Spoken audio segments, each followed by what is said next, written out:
Pemirsa, politikus senior Amin Rais menyatakan bahwa program bagi-bagi sertifikat tanah oleh Presiden Joko Widodo sebagai pengibulan. Amin menyebut ada 74% lahan di negeri ini yang dikuasai kelompok tertentu. Namun hal itu langsung dibantah oleh pemerintah yang menyebut bahwa pernyataan Amin Rais tidak berdasar. Bersama saya Tasya Liutmila, Prime Time Talk hari ini akan mengangkat tema ngibul Amin di sertifikat tanah. Sudah hadir di studio kami anggota DPR dari fraksi PDI Perjuangan Budiman Sujatmiko, staf khusus Menteri Agraria dan Tata Ruang Sugeng Suparwoto, serta Sekjen Konsorsium Pembaruan Agraria Dewi Kartika. Dan kami juga masih terus berupaya untuk menghubungi politikus senior PAN Amin Rais untuk mengklarifikasi pernyataannya. Saya akan sapa dulu narasumber yang sudah hadir. Selamat sore Mas Budiman, selamat sore Mas Sugeng dan juga Mbak Dewi. Terima kasih sudah hadir di studio kami. Saya akan memulai dialog ini dengan meminta komentar Mas Budiman. Apa sih komentar PDI Perjuangan sebagai partai pendukung Jokowi terhadap statement Amin Rais? Ada dua hal dari statementnya Pak Amin Rais yang harus kita letakkan secara terpisah. Oke? Pernyataan ngibul itu hanya jembatan yang beliau pakai untuk memaksakan diri menghubungkan dua hal yang gak ada hubungannya. Oke, apa dua hal itu? Kritik soal sertifikasi tanah, kemudian hubungan dengan persentase kepemilikan tanah, satu. Kedua, soal bahwa ini membiarkan PKI tumbuh. Dua hal ini hal yang berbeda. Saya mau ngerti yang pertama. Yang kedua nanti kita bisa bicara gampang. Pernyataan itu adalah cerminan bahwa oposisi terhadap pemerintah Pak Jokowi ini melempar apa saja yang ditemukan di sekitarnya. Ada batu dilempar ke batu, ada pecahan genteng dilempar ke genteng. Oke, jadi ini maksudnya politis. Politis. Gitu. Okay. Ada bangkai tikus dilempar ke bangkai tikus, apapun. Gak ada hubungannya, ya. Gak ada hubungannya. Tapi ini yang ngomong politisi senior, ketua Dewan Pembina dan juga tokoh reformasi. Haruskah kita anggap sebagai sesuatu yang mungkin ada benarnya begitu? Donald Trump, Presiden Amerika Serikat, negara demokrasi terbesar, dan dia tidak dan tingkat ngawurnya sama. Karena begini, ini suatu soal yang lain ya, atau soal yang lain. Saya tahu kok model kampanye kayak pernyataan politik kayak Donald Trump, model pernyataan politik kayak DP 0%, model pernyataan politik ini kayak itu nggak ada hubungan itu sama sekali. Itu sambung-sambungkan aja. Yang penting ada ledakan, yang penting ada keriuhan, dan kemudian seolah-olah ketika Pak Jokowi membela Taipan, maka di situ membela PKI. Ini kan menarik kalau dari segi historiografi. Adalah sejarah bahwa Pak Jokowi dituduh membela PKI karena dia membela tuan tanah atau kapitalis.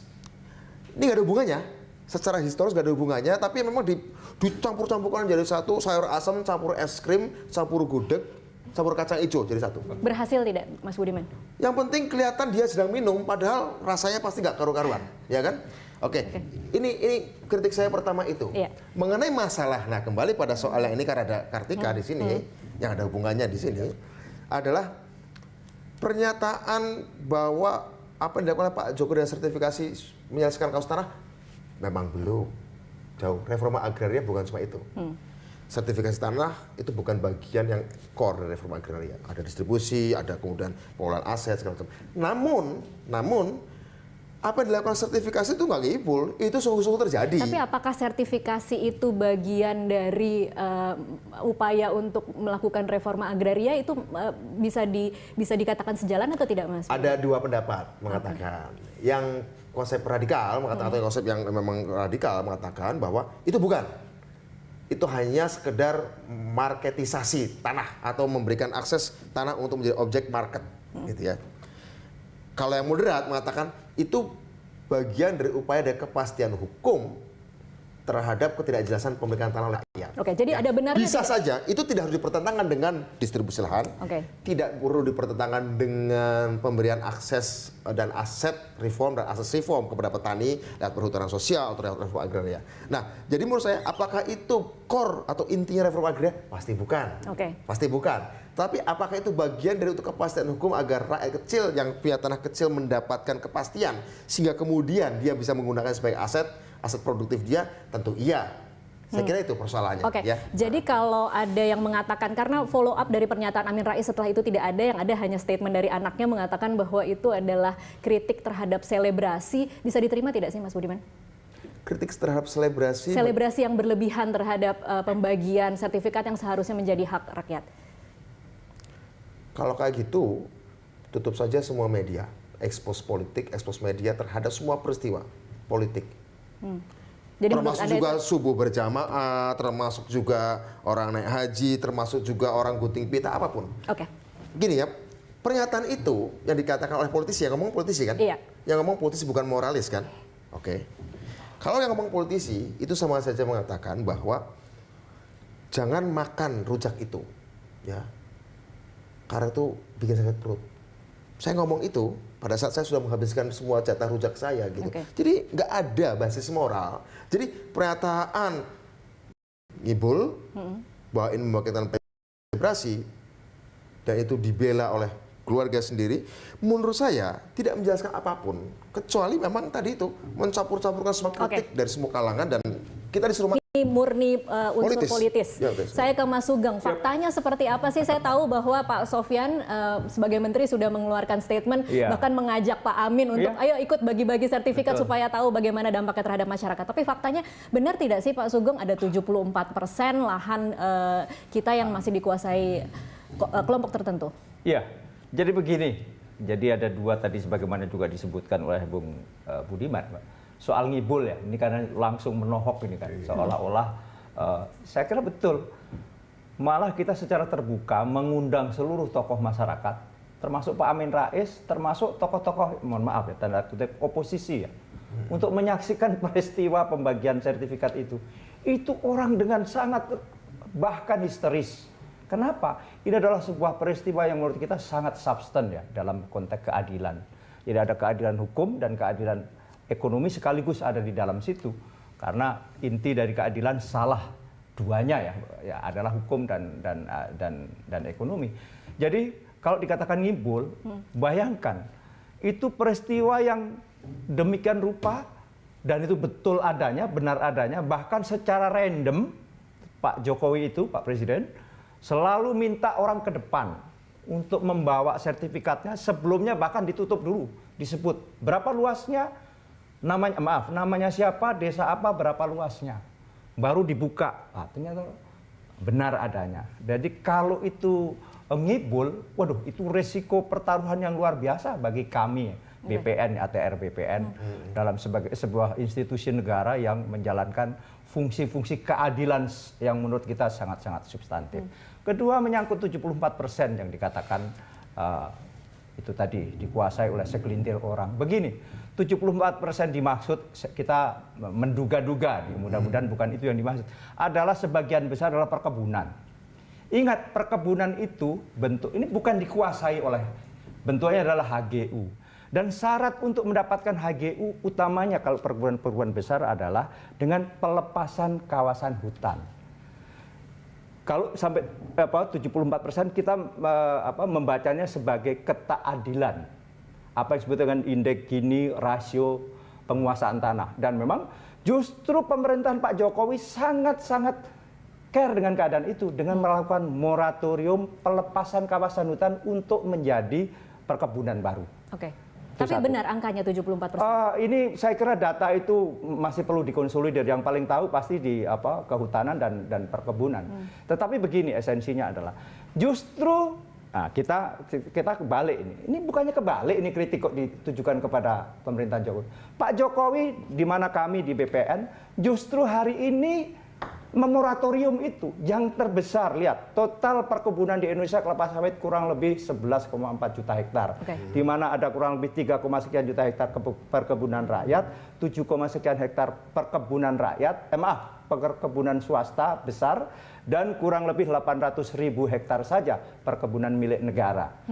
Dari itu semua terbesar rejim melepaskan kawasan hutan menjadi perkebunan yang dalam bentuk statusnya adalah HGU adalah pemerintahan Pak Jokowi. Ironisnya, lagi-lagi ironisnya, terbesar dari itu semua adalah ketika Menteri Kehutanannya adalah Saudara Zulkifli Hasan yang notabene Pak Jokowi lah, Pak SBY. Yang melepaskan terbesar adalah yang notabene orang PAN. Notabene menterinya adalah Pak Zulkifli Hasan sendiri ya, bukan sekedar sekjen PAN waktu itu, tetapi juga besarnya Pak Amin Rais sekarang. Artinya ini sebuah yang menurut hemat kita ironis ya. Tetapi itu semua menurut saya dengan pernyataan-pernyataan Oke. sifatnya sangat bombastis. Oke, baik. Saya pindah ke Mbak Dewi. Kalau kita singkirkan kata-kata ngibul yang tadi dianggap sangat politis, kemudian mencoba memaknai kata-kata Amin Rais itu sebagai kritikan, ada benarnya tidak, Mbak?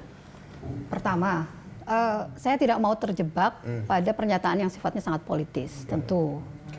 Jika kata ngibul itu dikontekskan dalam konteks kejadian pembagian sertifikat, ya, terjadi pembagian sertifikat. Nah, tetapi kalau itu dikontekskan dalam skema reforma agraria, tentu ada hal-hal yang perlu diluruskan.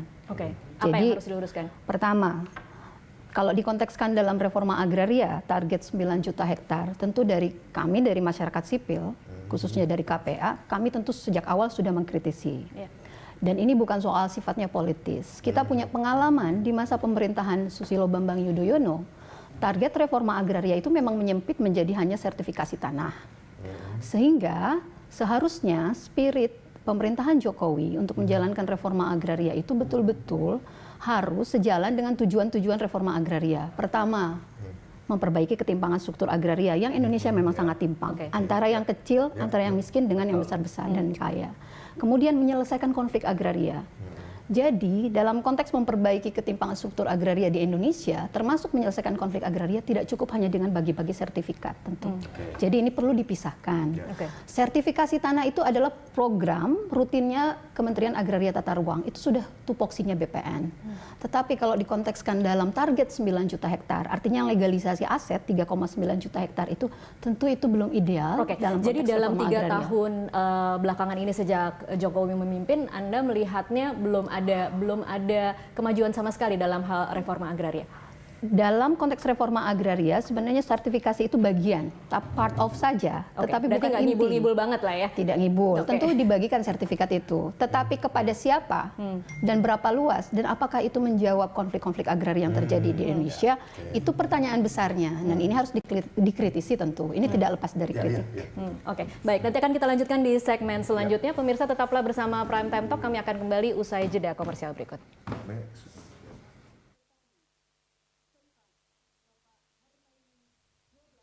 Afrikon dan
Pemirsa, tahun 2016 Presiden Joko Widodo telah meminta jajaran kementerian atau lembaga pemerintah untuk mempercepat proses dan implementasi reforma agraria sehingga keadilan bagi masyarakat dalam penguasaan, kepemilikan, dan pemanfaatan tanah serta sumber daya alam yang ada di dalamnya dapat segera diwujudkan. Hal ini kemudian ditandai dengan program pembagian sertifikat tanah di seluruh Indonesia.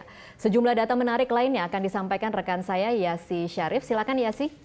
Baik, terima kasih Tasya dan juga pemirsa. Hingga kini Presiden Joko Widodo berusaha menyelesaikan satu persatu permasalahan terkait pertanahan, program pembagian sertifikat kepada rakyat dan redistribusi lahan dari korporasi besar atau pihak asing kepada masyarakat hingga kini masih terus dilakukan.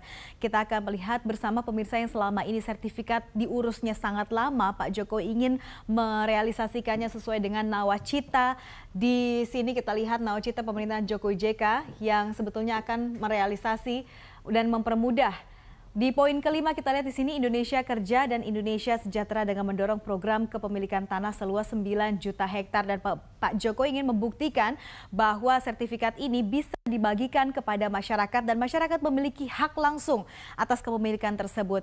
Dan kita lihat di sini dalam kalimatnya, terakhir di poin kelima nawacita disebutkan bahwa Indonesia Kerja dan Indonesia Sejahtera dengan mendorong program kepemilikan tanah seluas 9 juta hektar. Kita selanjutnya lihat lagi pemirsa, di selanjutnya pembagian sertifikat tanah yang sudah direalisasikan ada berapa banyak? Kita lihat di sini di tahun 2015 realisasinya ada 700.000 sertifikat tanah yang sudah dibagikan.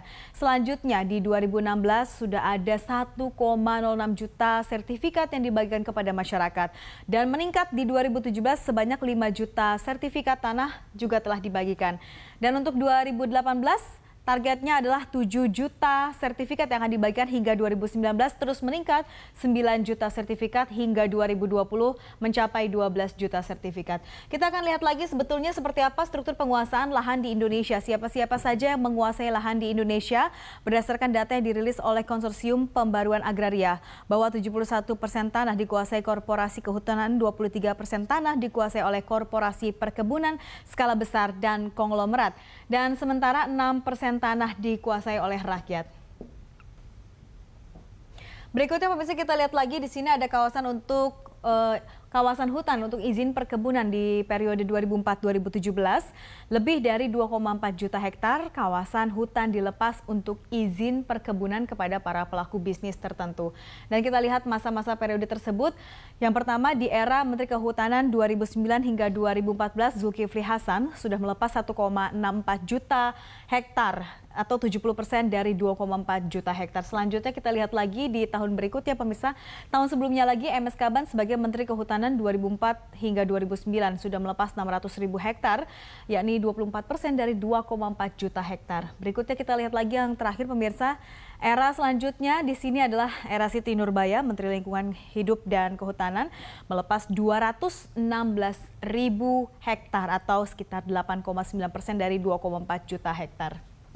Kita memang harapkan bahwa memang masyarakat ini bisa memanfaatkan lahan-lahan atau sertifikat tanah yang sudah diberikan agar bisa menjadi lebih baik dan juga ini bisa dimanfaatkan sebaik mungkin untuk kepentingan ekonomi masyarakat agar juga bisa berkontribusi mengembangkan ekonomi rakyat ke depannya. Dan kalau kita bilang ada bohong-bohong, nah kita tinggal tanya saja kepada masyarakat seperti apa sebetulnya di lapangan.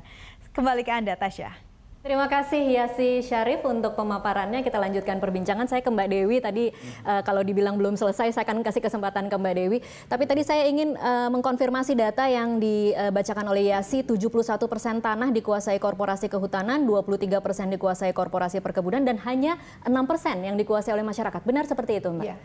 Jadi kenapa reforma agraria menjadi salah satu prioritas Presiden Jokowi tentu karena kita memahami bahwa ada situasi ketimpangan yang sudah sangat kronis. Ini terjadi sejak Orde Baru kemudian berlanjut hingga sekarang. Kenapa 9 juta hektar itu ditargetkan dalam konteks reforma agraria? Karena kita semua sadar bahwa sudah terjadi ketimpangan struktur, tumpang tindih klaim di atas tanah, di atas objek yang sama, baik antara masyarakat, kampung-kampung, desa-desa dengan konsesi-konsesi skala besar. Nah, ini harus ditempatkan dulu dalam posisi yang tentu objektif. Nah, ketika bilang bahwa sudah dilakukan sertifikasi tanah, iya. Tetapi kalau dalam konteks reforma agraria, sertifikasi tanah tanpa penataan ulang struktur agraria terlebih dahulu, berarti kita sedang melegalkan ketimpangan itu sendiri. Karena yang 50 meter, yang 100 meter persegi, yang kecil-kecil, petani gurem itu sedang dilegalkan dengan lahan-lahan yang kecil-kecil. Tentu, apalagi kalau tidak dibarengi dengan pengembangan ekonomi pasca pembagian sertifikat, itulah kenapa kita bilang bahwa sangat rentan masuk dalam jebakan pasar tanah. Karena akan mudah terakumulasi lagi. Masyarakat miskin itu perlu diberdayakan, perlu diperkuat kapasitasnya. Nah, tentu dari KPA sendiri kita mengkritisi, kalau hanya bagi-bagi sertifikat, tentu ini berbahaya. Itu pertama. Nah, ini bukan soal ngibul atau nggak ngibul, tetapi memang perlu ada pelurusan. Dalam target 9 juta hektar itu tidak hanya legalisasi aset seluas 3,9. Ada 4,5 juta hektar yang seharusnya diredistribusikan. 400.000 hektar itu berasal dari hak guna usaha habis dan tanah terlantar. 400.000 hektar itu bahkan masih kecil kalau untuk jatah petani dan masyarakat miskin. Karena BPN di Renstra tahun 2015 sampai tahun 2019 saja mengidentifikasi ada 2 juta hektar tanah lebih itu terindikasi tanah terlantar. 400.000 hanya untuk masyarakat dalam konteks reforma agraria. Sisanya 4,1 juta hektar itu berasal dari pelepasan kawasan hutan yang harus segera diredistribusikan kepada petani tentu, masyarakat. Nah, masalahnya begini Mbak Tasya, 33.000 desa itu masih diklaim sebagai kawasan hutan. Ini mau diselesaikan semacam apa? Kemudian perhutani saja menguasai 2,4 juta di Jawa dan Pulau Madura. Ini penyelesaiannya semacam apa? Ada tumpang tindih dengan desa, kampung-kampung, dan lahan garapan masyarakat. Oke, saya langsung lempar ke Mas Sugeng untuk menjawab mengapa ini tidak dilakukan selama 3 tahun atau apa faktor yang kemudian menjadi ini tidak prioritas Jokowi atau bagaimana Mas Sugeng? Oh iya, saya kira secara simultan semua prioritas ya, bahwa betul disampaikan Mbak Dewi tadi, ada ketimpangan penguasaan tanah ya. Jadi indeks Gini rasio penguasaan tanah itu sampai mengkhawatirkan. Yakni 0,59, hampir 0,6. Bayangkan, kalau 1 berarti revolusi. Dan itu teridentifikasi seluruh problem-problem hukum sekarang di pengadilan, sebagian besar adalah persoalan tanah. Itu satu, betapa kita juga sangat concern persoalan itu. Sehingga dalam reforma agraria, saya kira semua tahu ada legalisasi aset dan redistribusi aset. Nah memang legalisasi aset ini juga yang selama ini penting juga. Dari kurang lebih 126 juta bidang, bayangkan, yang terlegalisasi sekarang itu baru kurang lebih 50 juta hektar, 50 juta bidang saja.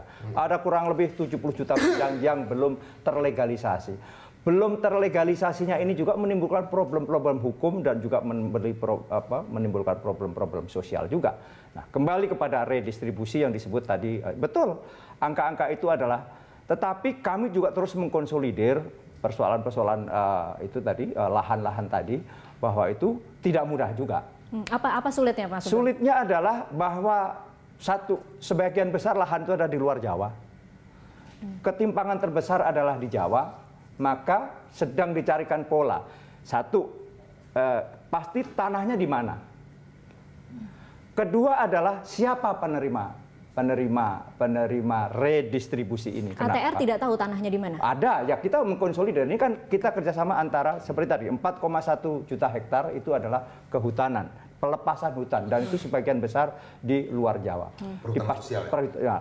Maka jalan tengahnya persis, tapi dikatakan Bung Budiman, adalah perhutanan sosial ini. Toh akhirnya reforma agraria adalah bagaimana, seperti juga digarisbawahi, pemberdayaan masyarakat.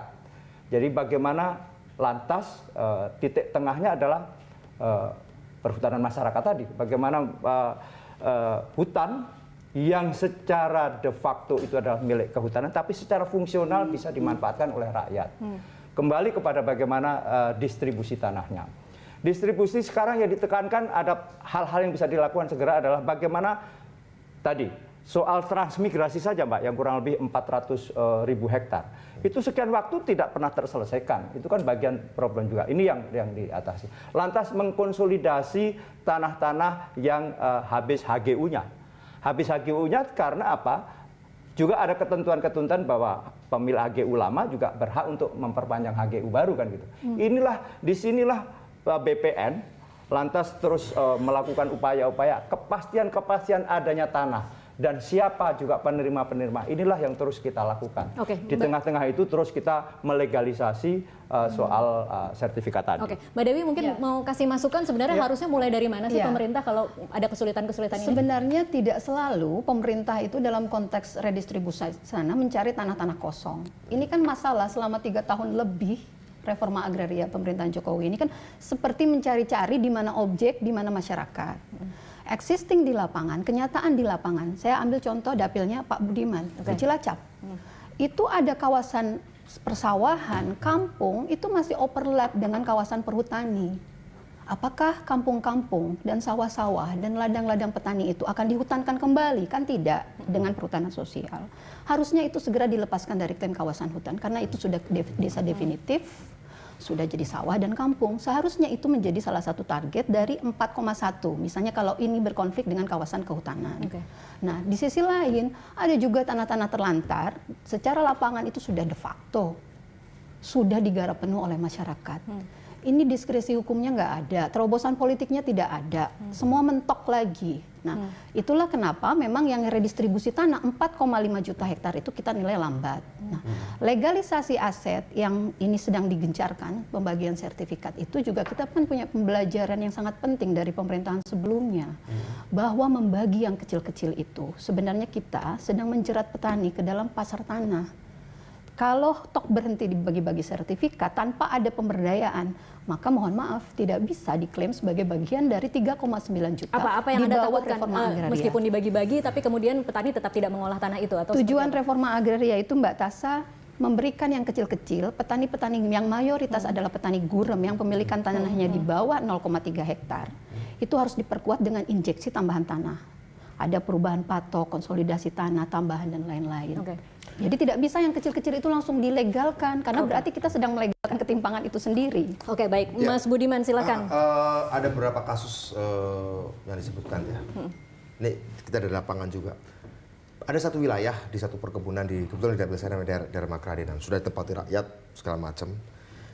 Memang persoalannya bukan sekedar tidak ada political will atau kurang political will, kadang-kadang juga administrasi untuk mengkonsolidasikan siapa yang berhak itu memang di lapangan kelihatannya sangat sulit. Coba untuk kita konsolidasikan. Nah, ini memang kritik saya pada pemerintah. Bagaimana pemerintah berdialog dengan civil society itu penting. Untuk mengkonsolidasikan mana sebenarnya yang dapat benefit atau dapat manfaat. Karena seringkali yang menggarap siapa, tapi ketika ada pembagian itu kadang-kadang muncul kelompok-kelompok baru. Ya, yang kemudian juga penghitungan administrasinya belum selesai. Ini salah satu contoh di dapil saya juga. Sehingga kemudian terjadi perdebatan di kalangan masyarakat. Ini kira-kira akan dilepas sekarang atau bagaimana? Itu satu. Kedua, memang dilihat dari angka target ini di luar legalisasi, tapi distribusi kita sangat masih kecil. Bukannya nggak pernah dilakukan, pernah di Batang, ya, kemudian di Garut, di Ciamis pernah dilakukan, tapi memang masih belum berhenti lagi, belum ada sebuah event baru lagi yang bicara soal distribusi di luar legalisasi. Ya, kalau dilegalisasikan sudah muncul. Dari pihak perhutanan sosial itu sudah dilakukan di beberapa tempat di Jawa Timur, Jawa Tengah. Targetnya di Jawa Barat, Jawa Timur, Jawa Tengah itu sekitar 15.000 hektar kalau nggak salah ya. 15.000 hektar targetnya. Kemudian pengakuan adat sudah diberikan juga 13.000 hektar kepada 9 masyarakat adat sudah. Sebenarnya kalau lihat dari komunikasi politik, pemerintah Pak Jokowi selain mengedepankan soal sertifikasi, juga distribusi sudah ada dilakukan dan yang akan dilakukan, perhutanan sosial yang dilakukan, itu sebenarnya juga cukup marah. Meskipun memang masih jauh dari jangkauan. Karena itu menurut saya penting untuk memberikan confidence bagi rakyat, bagi pegiat agraria, bagi petani bahwa ini bukan sekedar legalisasi. Ketiga, mengenai masalah legalisasi ketimpangan. Kira-kira begitu, sertifikasi ketimpangan.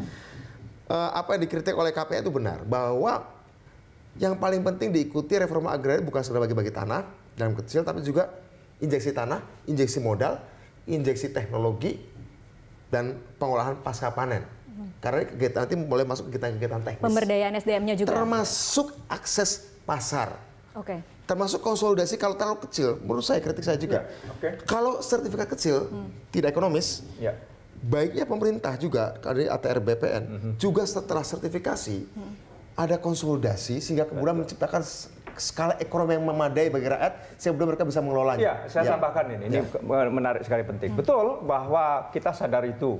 Ya, meskipun sekarang setiap pembagian sertifikat ada juga di situ bank-bank di situ. Satu, menyangkut tentang konsolidasi. Kenapa? Karena ada program KUR ya, kredit usaha rakyat yang bunganya 7%. Dari ini kan ada semacam masuk ekonomi inklusif dalam hal ini perbankan rakyat kecil karena itu meskipun dikritik tadi kalau kecil-kecil ini akan melestarikan kemiskinan. Maka betul selanjutnya adalah bagaimana kita reforma agraria dalam konteks akses reform, akses kepada berbagai tadi sebagaimana disebutkan. Nah, sekarang kita akan mulai juga bagaimana kita mensertifikatkan secara masif komuna. Misalnya apa? Pesantren secara keseluruhan. Ini pasti nanti akan dikritik, oh seolah-olah mau pemilu maka gitu loh. Padahal dari esensi itu tadi tanah sebagai sebuah modal sosial sekaligus menjadi modal ekonomi menjadi penting kalau dalam skala ekonomi yang besar. Baik. Mas Sugeng, maaf harus saya potong dulu, tetapi karena nanti Mas Budiman tidak akan bergabung lagi dengan kita, saya akan kasih kesempatan Mas Budiman untuk memberikan closing statement. Kalau kita lihat dalam 1 minggu atau 2 minggu terakhir ini kita dibombardir dengan berita bahwa ada Indonesia akan bubar 2030 dan ada Jokowi ngibul. Kalau dari unsur politis, bagaimana Anda melihat? Politis. Dari sisi politis, bagaimana Anda melihat dua statement ini? Statement itu harus dibaca. Terstruktur bukan dalam logikanya. Logis nggak perlu logis. Artinya nggak perlu logis dan pertanyaan begini. Memang bukan dimaksudkan untuk memberikan penjelasan logis atau memberikan kritik logis pada pemerintah. Yang disasar di era sekarang, kita tahu 2 hari ini lagi ramai pemberitaan di media sosial, di media tentang satu mesin hoax namanya Cambridge Analytica. Dan salah satu yang pernah mengerjakan teman saya di Cambridge dulu, anak psikologi. Ini memang mereka sudah mendata 36 negara yang mau pemilu dari 2017 sampai 2020 dan sudah dikumpulkan 6 miliar tweet dari 120 juta pengguna tweet di 39 negara yang mau pemilu. Lagi di profiling psikologinya bagaimana? Oh, ini orang yang cenderung rasis sekian persen dari tweetnya. Yang galaunya kayak gini cenderung liberal, yang galaunya kayak gini cenderung progresif. Lagi di profiling dan kemudian setelah itu akan dimunculkan tweet-tweet atau pernyataan-pernyataan politisi yang nggak ada hubungannya satu sama lain, tapi yang penting bikin panas, bikin gelisah, dipukul di mana, distimulus di mana. Memang ini bukan soal kritik yang logis. Mas Budiman, jadi ini memang terstruktur keriuhan. Tidak sih? Ini direncanakan tidak? Suatu tatanan untuk menciptakan chaos. Suatu tatanan untuk menciptakan keacakan. Yang memang yang disikat ya sentimen orang, emosi orang. Kita tahu bahwa barusan dibuka Cambridge Analytica itu nasihatnya pada politisi, ya terutama yang rasis adalah jangan berbasis fakta, mainkan emosi. Berhasil tidak kira-kira 2 statement itu selama 1 minggu terakhir ini? Saya kira kita rakyat sudah boleh belajar, emosinya bukan emosi orang dukung tapi emosi geli. Emosi jadi geli, tidak berhasil ya? Yang sekarang tiba-tiba satu buku sastra fiksi dijadikan pedoman prediksi tentang nasib Indonesia. Terus kayak gitu nanti suatu saat saya bikin pernyataan politik dong. Atas sekarang saya baca Gundala Putra petir, kemudian Indonesia akan bubar dibakar petir semua. Kan nggak bener itu. Ya ini jadi kita sedang dimainkan otak reptil kita, otak mamal kita. Ya, untuk menjadi serigala satu sama lain. Saya kira itu. Baik, terima kasih Mas Budiman sudah bergabung bersama kami meskipun cuma untuk 2 segmen. Sorry, kejar kereta. Iya, terima kasih. Dan pemirsa tetaplah bersama kami, dialog ini masih akan berlanjut usai jeda komersial berikut.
Pemirsa, terima kasih Anda masih terus menyaksikan Prime Time Talk. Ini adalah segmen terakhir dalam perbincangan kita kali ini. Saya ke Mbak Dewi lagi untuk closing statement. Kalau tadi melihat argumentasi dari Mas Sugeng, kira-kira harus mulai dari mana sih pemerintah agar kemudian bisa lebih cepat lagi dalam melakukan redistribusi? Ya.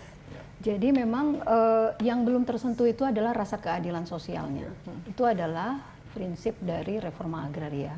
Yang hendak dicapai sebenarnya bukan pengembangan ekonominya. Pengembangan ekonomi itu dampak. Peningkatan kesejahteraan itu dampak dari setelah petani, masyarakat desa miskin itu diberikan akses yang luas dan pemilikan hak yang penuh terhadap tanah dan lahan garapannya. Itu pertama. Nah, sebaiknya karena waktunya sudah tinggal sedikit lagi, tidak banyak waktu untuk merealisasikan janji 9 juta hektar, pemerintah baik Kementerian Agraria Tata Ruang maupun Kementerian Lingkungan Hidup, karena tanahnya berasal dari dua kementerian ini, harus mulai fokus pada usulan-usulan lokasi prioritas reforma agraria yang muncul dari bawah, yang sudah diusulkan dari masyarakat dari bawah. Misalnya daerah mana saja tuh, Mbak? Sudah banyak. KPA saja sendiri sudah mengidentifikasi di 20 provinsi 600.000 hektar lebih yang harus segera diprioritaskan dalam skema reforma agraria. Baik dari kawasan hutan maupun non-hutan. Klaim ya, klaim hutan maupun non-hutan. Nah, sampai sekarang perkembangannya itu sangat lambat.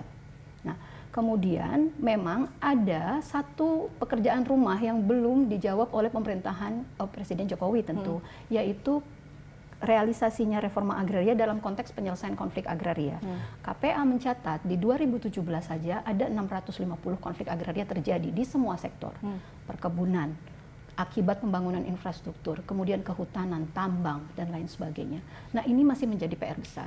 Reforma agraria target 9 juta hektar itu belum menyentuh area-area di mana terjadi konflik agraria, tumpang tindih klaim, dan di mana petani-petani gurem yang pemilikan lahannya kecil-kecil itu belum tersentuh. Apalagi yang landless, artinya yang tunakisme yang tidak punya tanah. Itulah kenapa sertifikasi berbahaya kalau itu diklaim sebagai reforma agraria. Karena kalau Anda sertifikasi sarannya dihentikan saja bagi-bagi sertifikasi ini atau bagaimana? Bukan. Sertifikasi itu tetap penting untuk memberikan kepastian hukum kepada seluruh warga negara Indonesia. Itu pertama. Tetapi kalau dalam konteks reforma agraria tentu ada pembeda besarnya. Sertifikasi tanah dalam konteks reforma agraria hanya diperuntukkan untuk petani-petani gurem yang pemilikan lahannya di bawah 0,3 hektar, artinya luasannya harus ditambah. Kemudian yang landless, yang buruh-buruh tani yang tidak punya tanah yang menjadi buruh-buruh di perkebunan skala besar, itu harus diredistribusikan. Kalau tadi argumentasinya adalah susah untuk menentukan siapa dapat apa, bagaimana? Nah, itulah kenapa kita harus berbasis fakta di lapangan. De facto banyak desa-desa, kampung-kampung, garapan masyarakat, sawah-sawah, ladang, tambak, itu belum diberikan kepastian hukum. Harusnya itu yang diprioritaskan. Dan tentu luasannya tadi harus skala ekonominya harus meningkat. Jadi yang kecil-kecil bukan dilegalkan, yang kecil-kecil itu harus ditambah dan diberdayakan pasca diberikan sertifikat. Nah, yang menjadi kekhawatiran kami, dan ini kritik, sertifikat itu berhenti di pembagian sertifikat. Dan bahkan ini satu nih, secara politis, message Presiden Jokowi seharusnya kalau ini dalam konteks reforma agraria tidak boleh mendorong petani untuk mengagunkan sertifikatnya ke bank. Justru jadi kata-kata bahwa itu bisa digunakan untuk modal dalam itu tidak boleh. Dalam konteks reforma agraria justru kita menjaga pemilikan tanah itu tetap di tangan petani. Dan kemudian diinjeksi dengan program-program penunjang, modal, pendidikan, pupuk, bibit, dan lain sebagainya. Baik. Mas Sugeng silahkan menjawab kritiknya. Iya, saya kira begini ya. Ada sebuah fakta, ini kan menjadi fakta sosial hari ini adalah bahwa sebagian besar petani gurem kita penguasaan tanahnya di bawah 2 hektar, 0,2 hektar bahkan. Nah, ini sebuah fakta. Bagaimana dengan fakta itu? Dengan penguasaan tanah kecil saja itu belum terlegalkan. Bayangkan. Nah, itu maka yang kita utamakan itu. Bagaimana melegalkan tanah itu? Kenapa? Dengan tidak legalnya penguasaan tanah itu saja menimbulkan ketaadilan juga. Soal kritik bahwa jangan kemudian dikatakan itu bisa dijadikan modal ke bank dan kemudian bagaimana itu saya kira tidak melakukan pemberdayaan soal pilihan-pilihan. Itu namanya agunan itu adalah pilihan akhir ketika petani atau pemilik tanah itu akan melakukan aktivitas ekonomi. Yang dimana sekarang itu kalau tidak ada sertifikat, tidak punya sertifikat, tidak bisa masuk ekonomi keuangan inklusif dalam hal ini perbankan. Karena dimanapun perbankan adalah dengan jaminan. Salah satu jaminan adalah berupa sertifikat tadi. Jadi dengan sertifikat itu maka masyarakat kecil sekarang punya akses ke dunia perbankan. Baik. Itu saya kira keadilan sendiri juga. Ini cara baca yang betul yang reformnya, Pak. Oh betul. Itulah kenapa RA itu aset dan akses. Akses betul. Jadi gini. Aksesnya yang lupa. Aksesnya adalah disitulah selalu ada pembinaan atau disitulah juga ada pemberdayaan namanya. Di kami ada Dirjen Pemberdayaan Masyarakat tentang tanah. Misalnya apa? Dalam sebuah enclave maka di situ misalnya tanaman sejenis atau apa dan sebagainya.